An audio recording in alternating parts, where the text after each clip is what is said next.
Assalamualaikum warahmatullahi wabarakatuh. Alhamdulillahilladzi an'ama bi ni'matil imani wal islam. Wassalatu wassalamu ala sayyidina Muhammadin khairil anam wa ala alihi wa sahbihi ajma'in, amma ba'd. Yang saya hormati serta kita muliakan beliau Ibu Zaidatul Arifah selaku pengampu mata kuliah Bahasa Indonesia lanjutan pada semester 2. Tak lupa kepada teman-teman semua dari kelas MPI 2B yang mana saya hormati dan kita semua sayangi, yang kita harapkan semangat dalam belajar untuk menggapai cita-cita yang tumbuh. Pada kesempatan kali ini saya mendapatkan kesempatan untuk memberikan sedikit materi dari mata kuliah Bahasa Indonesia, yang mana hal itu menjadi salah satu tugas UAS semester genap tahun 2021. Untuk pengambilan materi, saya mengambil kegiatan menulis, yang mana kegiatan menulis itu merupakan bagian dari kegiatan membaca.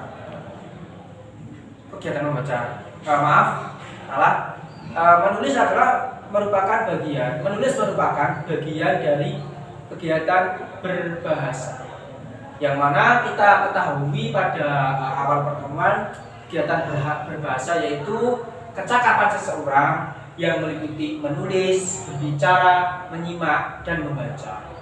Mungkin bisa kita ambil kesimpulan, kegiatan berbahasa itu salah satu mungkin bertujuan untuk menyampaikan apa yang ada dalam hati atau perasaan ataukah yang ingin disampaikan. Jadi untuk menyambung komunikasi antara pembicara atau pembaca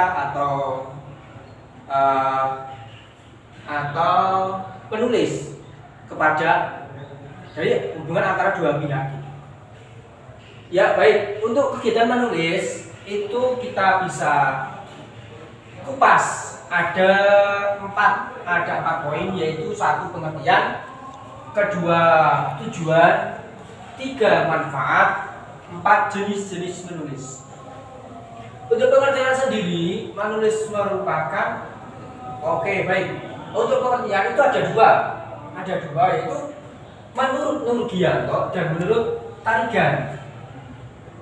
Nurgianto mengungkapkan bahwasanya pengertian dari menulis yaitu kegiatan berbahasa yang aktif, produktif, kompleks, dan terpadu yang berupa pengungkapan dan diwujudkan dalam tulisan. Yaitu kegiatan berbahasa yang aktif, produktif, kompleks, dan terpadu yang berupa pengungkapan dan diwujudkan dalam tulisan. Untuk pengertian dari menurut Tarigan itu menurunkan atau melambangkan grafik yang menggambarkan suatu bahasa yang dipahami oleh seseorang sehingga orang lain dapat memahami lambang grafik tersebut. Menurunkan atau melambangkan grafik yang menggambarkan suatu bahasa yang dipahami oleh seseorang sehingga orang lain dapat memahami lambang grafik tersebut. Atau bisa kita ambil kesimpulan bahwasanya menulis itu kegiatan untuk menyampaikan pengungkapan, entah apalah, pikiran ataukah rasa ataukah hati ataukah yang lain-lain, tapi dalam wujud tulisan. Nah, tulisan tadi yang aktif, produktif, dan kompleks serta terpadu. Untuk tujuan sendiri dari menulis itu ada 4: memberi atau mengajar, meyakinkan atau mendesak, menghibur atau menyenangkan, mengutarakan atau mengekspresikan. Untuk 1 dari tujuan menulis berupa memberi atau mengajar, mungkin kita itu sudah sering, dan bukan sering lagi, setiap hari kita melewati hal tersebut. Ya, tujuannya memberi atau mengajar. Contoh tulisan dari memberi atau mengajar yang bertujuan tersebut itu contohnya teks eksposisi. Baik. Itu yang meyakinkan. Kedua, meyakinkan atau mendesak. Contoh akta notaris. Kenapa kok akta notaris termasuk golongan tulisan yang bertujuan untuk meyakinkan, ya akan menuliskan adalah akan menuliskan suatu tulisan untuk bukti, ya, bukti kepemilikan, suatu kepemilikan, entah itu tanah ataukah rumah ataukah yang lain. Itu kan gitu. Jadi untuk meyakinkan orang kalau ini punya saya gitu. Nih. Untuk menghibur, contoh anekdot. Mungkin menghibur itu banyak sekali kok. Bisa novel bisa ada yang menghibur, tapi ada yang menyakitkan, mengajak nangis gitu. Untuk yang keempat tujuannya itu mengutarakan atau mengekspresikan, mungkin mengekspresikan perasaan, mungkin puisi. Mungkin kan kalau kita melihat tulisan puisi atau lomba puisi itu kan salah satu pengungkapan perasaan dari orang yang membacakan, ataukah mungkin dari orang lain terus ada orang yang diberi tugas untuk membacakan puisi tersebut. Kalau perasaan itu bisa story gitu, itu juga bisa sosmed atau Instagram atau yang lain, ataukah mungkin kalau di sekolahan itu di pintu WC mungkin ada tulisan aku sayang kamu siapa, aku sayang padamu, aku cinta kamu, dan lain-lain. Itu adalah merupakan contoh-contoh tulisan yang mudah saja, mungkin yang mudah saja seperti itu. Untuk manfaat, menurut versi memang ada 6. 1 sarana mengungkapkan diri, 2 sarana untuk memahamkan, 3 manfaat bisa untuk membantu mengembangkan dan kepuasan harga diri. Contoh, mungkin nanti. Terus untuk meningkatkan kesadaran dan penyerapan terhadap link, keterlibatan secara semangat dan bukan penerimaan secara pasrah. Yang terakhir, mengembangkan sesuatu pemahaman tentang sesuatu dan kemampuan menggunakan bahasa. Untuk contoh yang sarana mengungkapkan diri banyak sekali. 1 bisa mungkin puisi tadi. Di puisi kan ada yang mengutarakan ekspresi, bisa mengungkapkan diri, bisa untuk menghibur juga bisa. Mungkin yang saya ambil contoh adalah puisi dan surat cinta. Saya mengatakan aku sayang padamu, apakah kamu mau menjadi nyonya dalam kehidupanku, apakah bidadari, dan lain-lain. Kalau anak muda mungkin bisa lebih tahu. Untuk kedua yaitu sarana manfaatnya adalah untuk sarana memahamkan. Mungkin bisa kita contohkan teks deskripsi memahamkan, atau mungkin yang ilmiah, jurnal ataukah buku-buku ilmiah itu kan banyak, itu yang memahamkan suatu ilmu ataukah suatu hal ya.